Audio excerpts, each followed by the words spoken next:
On est parti, partie 2 de la phylogénétique hiérarchie de ce système de la roue. Okay.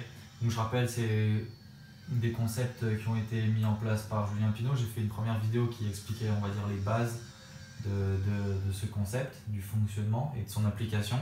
Là, on va partir un peu plus loin par rapport à vos questions, par rapport à vos commentaires sur ce sur quoi vous avez rebondi. Il faut bien savoir que si on cherchait à faire le tour de ce concept, ça prendrait énormément de temps, parce qu'on peut partir très loin, il y a plein d'applications dans différents sujets.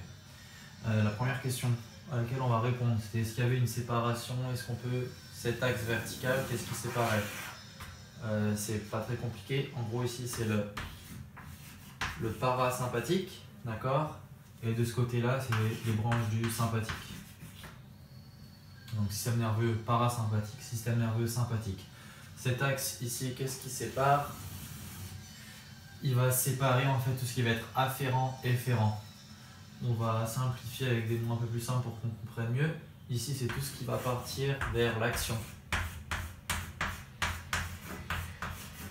Ok, donc ça va être, on va exercer des choses vers l'extérieur. Ici, ça va être la réflexion.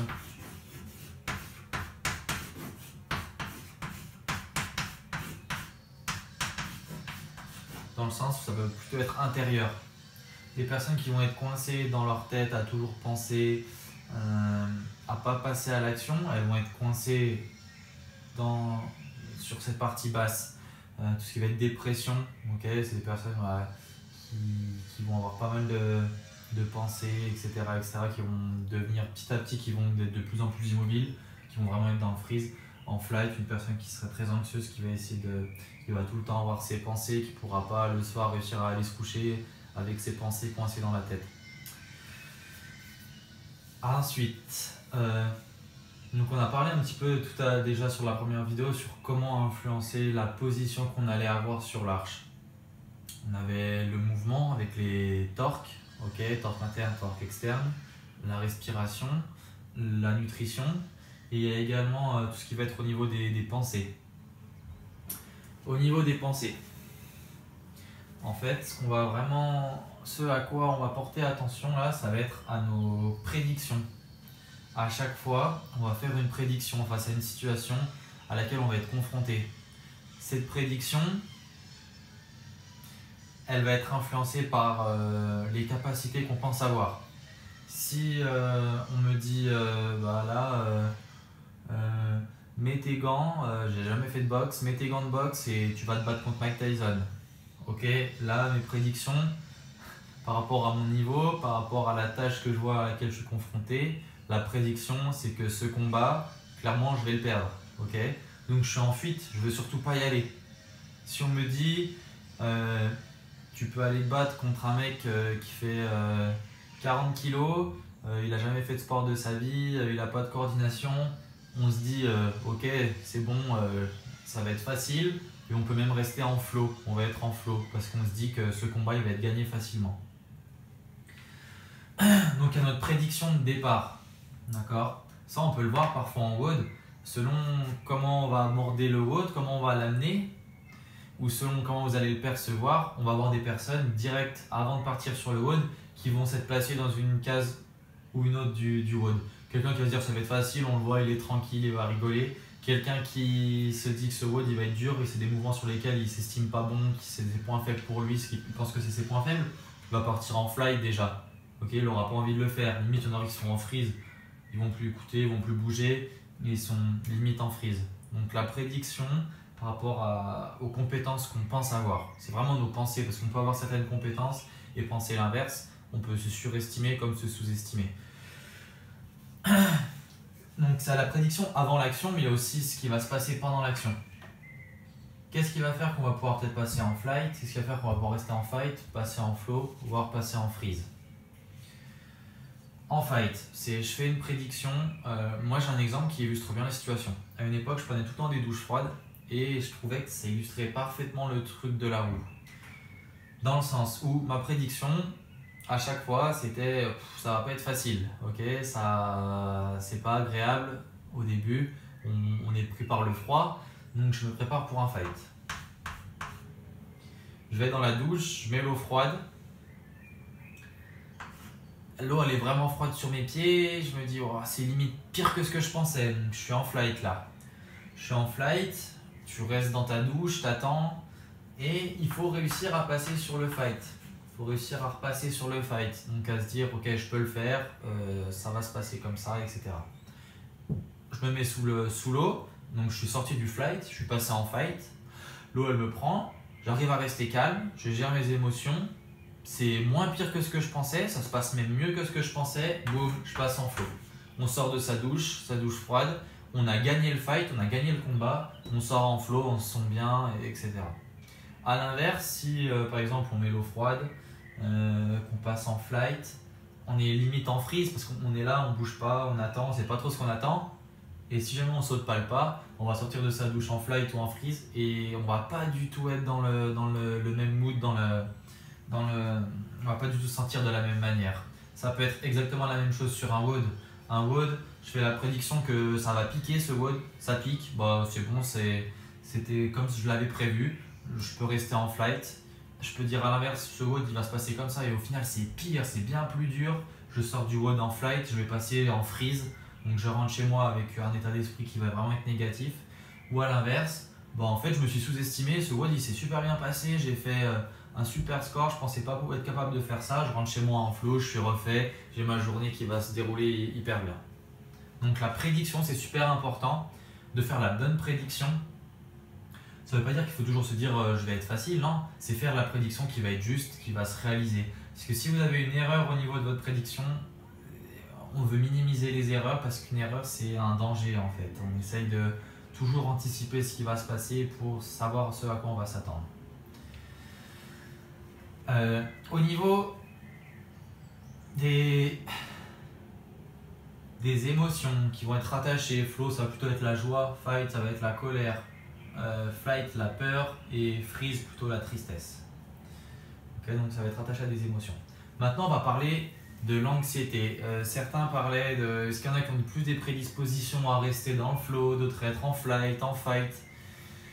C'est une variable qui va pouvoir s'entraîner. Maintenant, on va parler des signes qui nous montrent qu'on peut avoir des déséquilibres. Okay, je vais tout effacer pour nous focaliser sur l'arche supérieure. Allez, parce que c'est un cercle, en fait, c'est une combinaison d'arches. Donc, le système de l'arche, c'est un concept hyper important, okay, amené par Julien Pineau. Hop. On a le flow. On a le fight.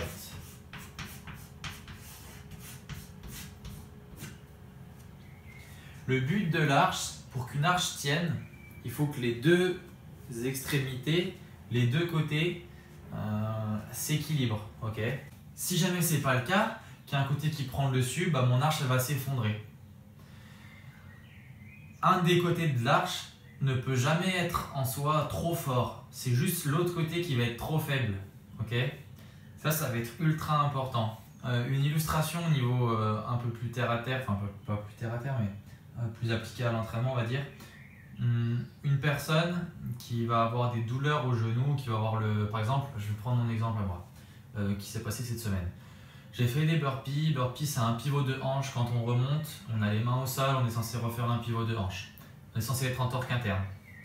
Il s'est avéré que j'ai fait mes burpees en torque externe. Je manquais un peu de mobilité en interne et du coup j'ai switché sur les muscles en externe. C'est pas la fonction de ces muscles. Derrière, qu'est-ce que j'ai eu? J'ai senti que mon dos il était un peu bizarre. Pas des très bonnes sensations parce que j'utilisais moyen fessier, recteur du bas du dos pour faire mon pivot de hanche alors que c'est censé être grand fessier et ischio, les obliques activés. C'était l'inverse, je faisais un back extension au lieu de faire pivot de hanche. Le lendemain, matin, bloqué. Je ne pouvais plus descendre, j'étais pris, j'étais bloqué. Première stratégie que j'ai utilisée, c'était celle d'affaiblir l'arche. Dans le sens où mon moyen fessier, mon bas du dos, il était trop pris, il était trop fort, il y avait trop de tension sur ce côté de l'arche. J'ai essayé d'affaiblir la tension de ce côté de l'arche en venant masser, en venant étirer ces muscles pour essayer de les relâcher. Okay, donc j'étais en gros l'externe ici, torque externe, et là mon interne il était là. Mon externe était trop fort. J'ai essayé de rééquilibrer l'arche en venant diminuer cette partie pour essayer de venir remettre cette partie-là. Mais vous vous doutez bien que cette arche-là, elle est faible, elle est toute petite, elle est nulle cette arche. Cette stratégie, elle n'a pas très bien marché. J'ai passé la journée du dimanche avec la douleur, juste en me massant, et le lundi, la douleur, elle était moins forte, mais elle était toujours là. Le lundi, j'ai changé de stratégie. Le lundi, ça s'est vraiment passé comme ça. Le lundi, qu'est-ce que j'ai fait? Je me suis entraîné. J'ai fait des squats en essayant de rester un maximum en torque interne, et j'ai fait des pivots de hanche, tout ce qui était deadlift, des swings, en me focalisant sur le torque interne. Et là, c'est pas compliqué, la douleur, elle est partie. Qu'est-ce qui s'est passé? C'est que le torque interne, mes muscles en interne, je suis venu matcher, je suis venu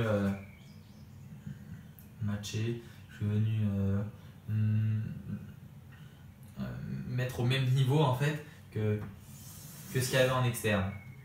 Mon arche, elle n'était pas affaiblie, elle était supérieure et j'avais plus la douleur parce que c'était une arche qui était équilibrée, il n'y avait plus d'effondrement, il n'y avait plus de problème. Donc, les étirements, pas la mobilité, ce qu'on entend par mobilité souvent, ce qui n'est pas la mobilité en fait, les étirements, les massages, tout ça, ça va participer à affaiblir un des deux côtés de l'arche. Ce qu'il faut, c'est essayer d'avoir l'arche la plus solide possible. Donc, un petit conseil, quand vous avez des douleurs, essayez de vous dire plutôt, c'est pas qu'est-ce qui marche trop, qu'est-ce qui marche pas assez. Essayez d'aller remettre la tension en face. On en reparlera un peu plus quand je ferai une vidéo sur torque interne, torque externe. Bref. Donc maintenant, on va s'intéresser au flow et fight.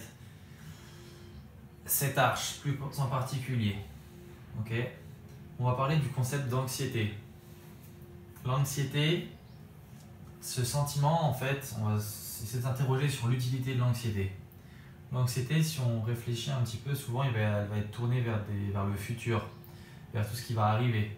On va être anxieux pour un examen, on va être anxieux pour un rendez-vous. On va être, si vous avez un gros WOD ou une grosse compétition, vous allez peut-être anxieux avant la compétition. Souvent quand on est anxieux, on va avoir moins envie on va avoir moins faim. En fait, on va se préparer au combat. Ok? Donc on va être, ça va nous préparer à aller dans cette branche du fight. Ça va nous pousser l'anxiété à passer à l'action et par exemple à exprimer des émotions fortes. Quelqu'un qui va toujours garder ses émotions fortes intérieurement ou qui va jamais vraiment passer à l'action, qui va rester dans les parties inférieures en flight ou en freeze et qui va tout le temps garder tout intérieurement, l'anxiété elle va faire que grandir, que grandir, que grandir pour pousser à passer dans l'action. Ok? Est-ce qu'on peut se dire, l'anxiété, c'est pas compliqué, pour qu'on ait moins, on va réduire le stress. Par exemple, je suis anxieux à cause de mon travail, c'est pas compliqué, je démissionne, j'arrête de travailler pour ce travail qui me stresse. Je suis anxieux parce que, à cause des compétitions de sport, j'arrête de faire du sport de compétition. C'est un peu la même réflexion que tout à l'heure quand je vous parlais du torque interne, torque externe.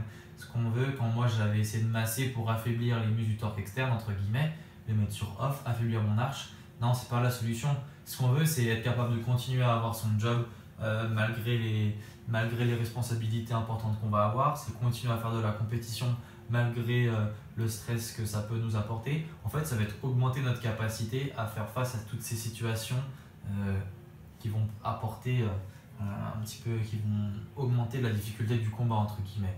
Donc, ce qu'on veut, ça va être augmenter notre compétence, notre sentiment de compétence pour être capable de faire face au combat face auquel on va être.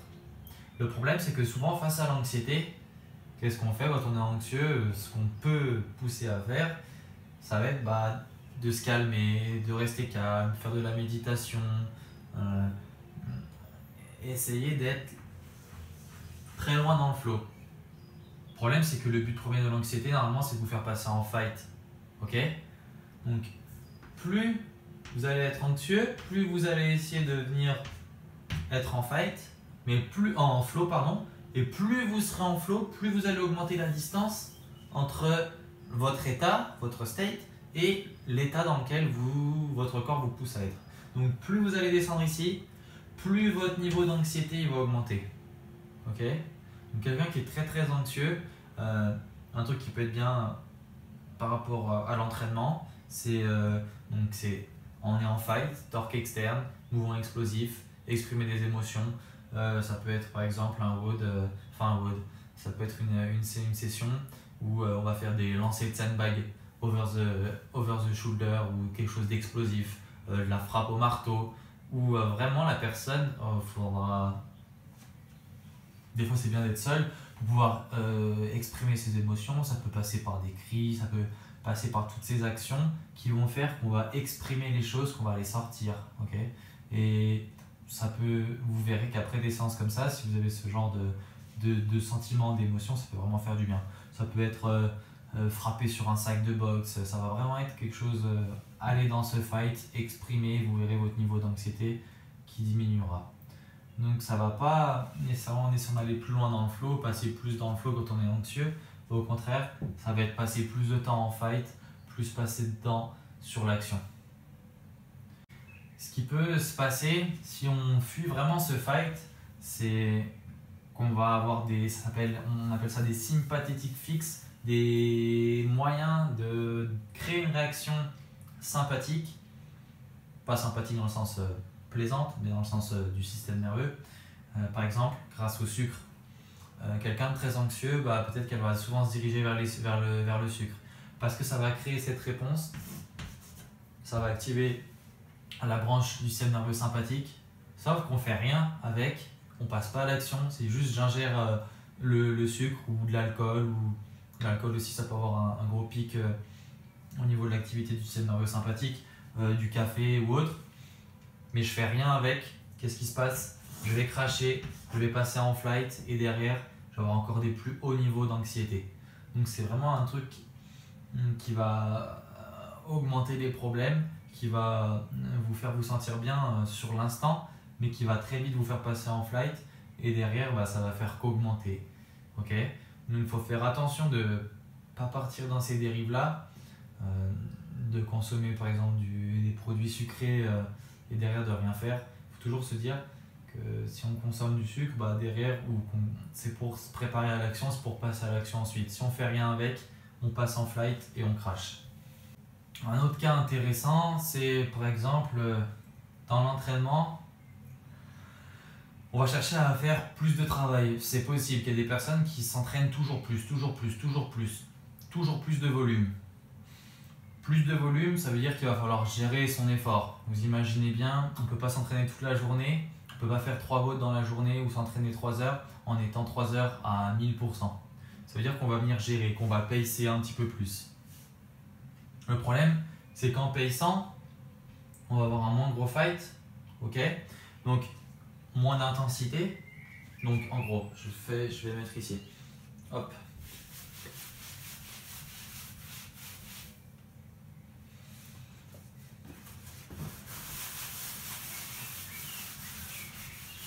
On a ces phrases more is better, non, better is better, donc plus c'est pas mieux, mieux c'est mieux. Mais souvent on peut se dire, faut que j'en fasse plus. Si j'ai pas atteint ce niveau, c'est parce que j'en ai pas fait suffisamment, faut que je m'entraîne plus. Celui qui s'entraîne le plus, c'est celui qui réussira le mieux. Work hard, machin, toutes ces phrases motivationnelles, c'est ce qu'on nous met en tête, je pense, plus pour le travail, pour qu'on soit un peu esclave de notre travail. Bref. Donc, plus de volume. Plus de volume, ça va vous obliger forcément, ou alors vous allez rentrer en surentraînement, ça va vous forcer à avoir moins d'intensité. Moins d'intensité, ça va faire qu'il y aura moins d'activation du système nerveux sympathique. Moins d'activation du système nerveux sympathique. Moins de sympathique, on va passer moins de temps ici, ça veut dire plus d'anxiété. Pour nous pousser à aller là-bas. Donc il faut faire attention de ne pas tomber dans ces pièges avec l'entraînement. Avec le crossfit, on peut vite tomber dedans parce qu'il y a tellement de choses à bosser qu'on peut vite être tenté de toujours faire plus de volume. L'intensité diminue, moins de sympathique, plus d'anxiété. des séances où vous partez pour mettre un maximum d'intensité, 1 ou 2 fois par semaine, ça peut être très bien pour réduire ce problème et construire votre arche, augmenter votre capacité à être en fight. Il ne faut pas passer non plus tout son temps là-dedans, sinon vous allez, pareil, vous allez venir collapser, cette arche va venir s'effondrer. Donc c'est toujours la chose, essayer de trouver l'équilibre. Si vous avez d'autres questions, n'hésitez pas à les poser, si ça vous fait penser à d'autres choses, si vous avez d'autres points que vous aimeriez que j'approfondisse. Et je ferai d'autres vidéos pour descendre encore plus loin dans les concepts qui vont s'attacher à tout ça. Ciao.